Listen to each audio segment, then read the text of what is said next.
This project, at time of recording this video, has a price of 86.6 cents per coin. Now, its all-time high was a ridiculous $22.64, and that was shortly after launching. But one of the things that happens with many projects is when they launch, there's a lot of hype. People come in, they think, yeah.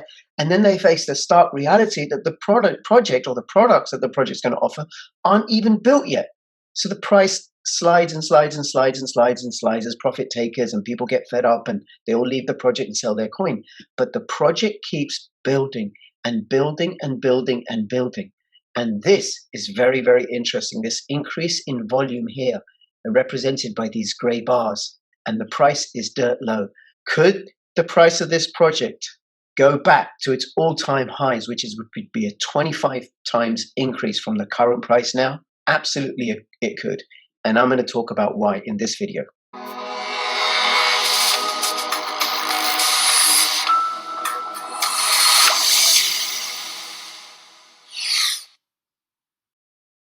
If you want to know which cryptocurrencies or altcoins to invest in for long-term, medium-term, or short-term, or to trade in, then take a look at Tokenmetrics. Tokenmetrics uses artificial intelligence-based crypto indices, rankings, and price predictions to give you the best possible altcoins and cryptocurrencies to hodl or trade with. Link in the description below. Please like, subscribe, click the notification bell, upvote, and comment. And as a comment, you could give me the ticker symbol for the cryptocurrency that I'm going to be talking about in this video, or any cryptocurrency. Just send me ticker symbols. All of that makes a difference. If you're watching this on YouTube, come over to BitTube, where I usually post my videos first, and you can earn 2 coins and support the cause of censorship resistance, because I am being shadow banned on YouTube. You can also find me on Bitchute and on library.tv and also on odyssey.com. Those platforms also allow you to earn cryptocurrency and reward me in cryptocurrency should you wish to do so. Join my official Telegram announcements channel, and please do follow me on Twitter, CryptoRichYT.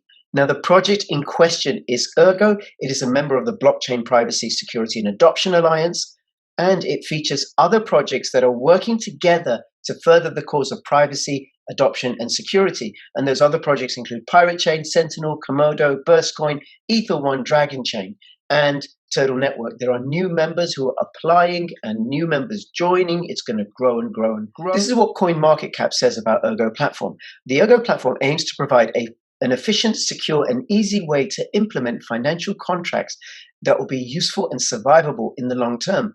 Ergo describes itself as a self-amendable protocol that reportedly allows it to absorb new ideas and improve itself in a decentralized manner. Now, not only is this team have a great team of developers that are active, it's a decentralized community-based project. Their lead developer, Alex Chapourne, I've had him on my channel a few times. I'm going to have him on my channel again. He has been described by Charles Hoskinson as the smartest developer in the crypto space. Now, they're also very active in terms of their communication strategy, and they have regular blog posts which highlight and detail features about Ergo and what makes Ergo so special. I do recommend you check them all out. I'm going to go to this article, which was posted in December, and I missed it, but I think it's really important because it talks about what happened in the DeFi space in 2020 and how Ergo will address a lot of the challenges that DeFi is facing. Now, I think a lot more money is going to come into crypto in 2021. I think a lot more money is going to come into DeFi. And Ergo, I think, is poised to do really, really well out of the expansion of the cryptocurrency space and the DeFi space. So 2020 was a landmark year for DeFi and for crypto. The amount of funds locked in DeFi protocols soared over 2,000% in 2020. Now, while the total value locked is still relatively limited compared to the size of the global financial sector, the precedent has been set. DeFi isn't going away any more than crypto is. Now, if you don't know what DeFi is, it's decentralized finance. So many of the traditional banking functions are now going to be available with smart contract platforms such as Ethereum, such as Ergo, and that's known as decentralized finance. So you can take out loans, you can lend money, borrow money, invest, trade in NFTs, all that sort of stuff. However, there are several key issues that need to be solved if DeFi is going to succeed in taking a share of the conventional financial sector. Ergo is positioning itself in all of these critical areas, and these are summarized below. Decentralization is the hallmark of decentralized finance, but 2020 has proven otherwise. Too many initiatives have shown themselves to be centralized in one way or another. Now here what the article does is it looks at decentralization and centralization in depth and breaks it down. What are the components? What gives decentralization? Decentralization is not a binary matter. A project is either centralized or decentralized. It's not even a spectrum. It's more like a series of domains with a different spectrum for each. For example, every project lies somewhere in a continuum between centralized and decentralized in the following ways and more. Infrastructure. How decentralized is the underlying blockchain? How many nodes are there? And how is the hash rate distributed? Development. Does the survival of the platform rest on a small number of developers, or is it more of a community initiative? And I think also whether the development team is itself a centralized organization like a company or a project like that, or it's a community project with people participating freely because they're interested in it. Now, Ergo is a community-based project, which makes it way more decentralized than it would be if it was a company. Holders. Do a few people own a large proportion of tokens? How many exchanges does the token trade on? Now, Ergo currently is only on, I think, a couple of exchanges. And it is a small project. It costs money to get onto big exchanges. But the more exchanges a project is on, the more decentralized it is.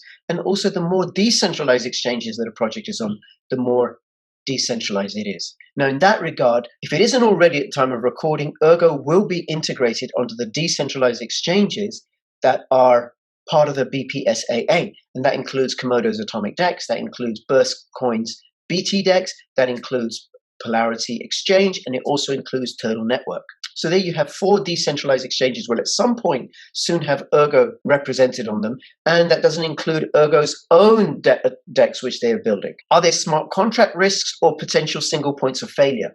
For individual dApps, do developers hold any critical private keys? Problems relating to all of these have been seen in the crypto world. Security for DeFi is only possible when all of these issues and other sources of centralization are eliminated. The challenge for DeFi is to ensure it's moving in the right direction. Ergo is actively working to address issues of centralization in all these areas. Now, this article very cleverly links to other articles that articulate other aspects of Ergo. And I will link to this article in the description below, and I do recommend you go and check it out for yourself. A second significant hurdle to overcome is scaling. Conventional blockchain platforms support limited transaction throughput. Many different scaling solutions exist and have been proposed, but they typically have one or other shortcomings associated with them.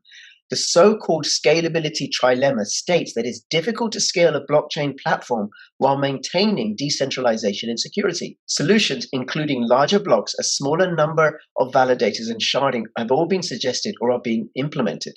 Now, what is the Scalability Trilemma? The Scalability Trilemma was first posited by Vitalik Buterin, and it's the idea that you can't have all 3 of these characteristics or functions or features at the same time. You can only have 2. You can have security and decentralization, or you can have decentralization and scalability, or scalability and security. You can't have all 3 because of the tension between all 3. There is another issue to factor in, and that is composability. DeFi is so powerful because open source dApps can be reused, modified, and plugged into existing dApps to access existing functionality and network effect, adding value to the ecosystem as a whole.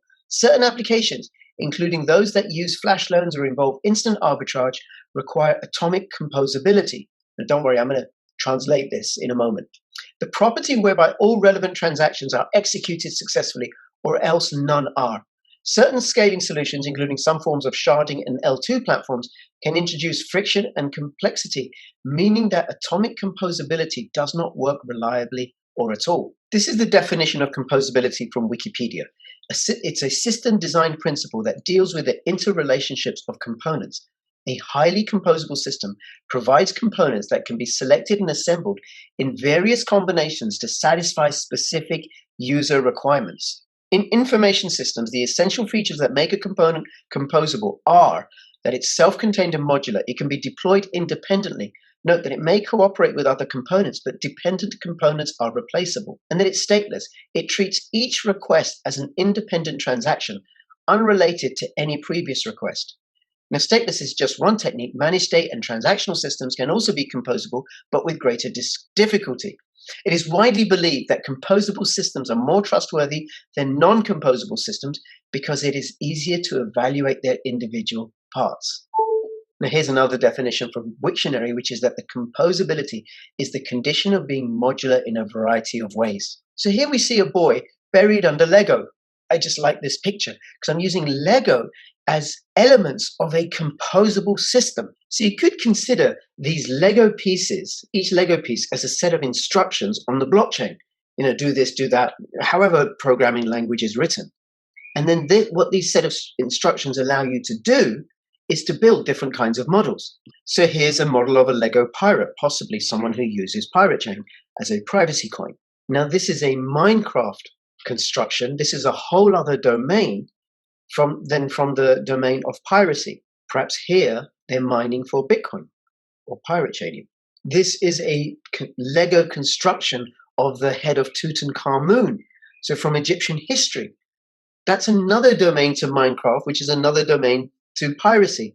But what composability allows you to do with Lego is you could put them all on the same platform. You could even have interactions between them in your game, right? As the pirates steal the golden head of Tutankhamun or whatever it is, right? And that shows that there's interactivity between these different domains, and so they can actually work together. Using Lego as a metaphor, this is what is meant by composability. Now, Ergo is going to scale using technologies that are currently available, such as non-interactive proof of work and storage rent, as well as featuring an open governance process that avoids the need for contentious hard forks to upgrade the network. So what are non-active proofs of proof of work? So they are short standalone strings that a computer program can inspect to verify that an event happened on a proof of work based blockchain without connecting to the blockchain network and without downloading all block headers. For example, these proofs can illustrate that a cryptocurrency payment was made. So it's a short, reliable way of checking on the veracity of a blockchain network. Now, what's meant by storage rent? Well, it's a way that Ergo uses to ensure that miners are adequately rewarded for doing the work of verifying the transactions. Remember, this is a proof of work coin. In addition to transaction fees, miners will be able to collect storage rent fees on UTXOs that have not been moved for 4 years or more. Fees will be deducted slowly over time. Anyone who wants to avoid this simply needs to move their balances once every 4 years. In this way, Ergo seeks to ensure a balance between maintaining digital scarcity on the one hand and giving miners long-term incentives to secure the blockchain on the other. Now, Ergo is committed to ensuring privacy and recognizes the importance of privacy, but also the importance of transparency and non-privacy for auditing purposes. Selective or opt-in privacy, as well as bespoke conditions for who is allowed access to the transaction record, may well become an established feature of the space. This will enable users to maintain the privacy they need to while revealing information where required. Ergo's Sigma protocols are the ideal vehicle to implement the custom cryptographic signatures for this use case. Now, this I think is critical because Ethereum doesn't have any privacy features. What privacy features there are add-ons or separate applications to the DeFi space.